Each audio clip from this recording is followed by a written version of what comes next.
എന്നാൽ മൂടുപടം നീങ്ങിയ മുഖത്ത് കർത്താവിൻ്റെ തേജസ്സിനെ കണ്ണാടി പോലെ പ്രതിബിംബിക്കുന്നവരായി നാം എല്ലാവരും ആത്മാവാകുന്ന കർത്താവിൻ്റെ ദാനമായി തേജസ്സിന്മേൽ തേജസ് പ്രാപിച്ച് അതേ പ്രതിമയായി രൂപാന്തരപ്പെടുന്നു.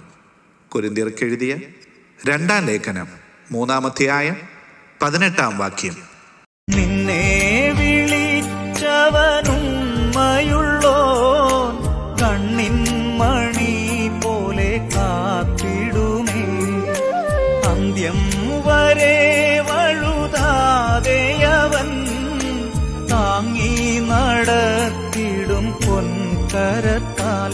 അഴലേറും ജീവിതമരുവി നീ തളരുകയോ ഇനി സഹജേ.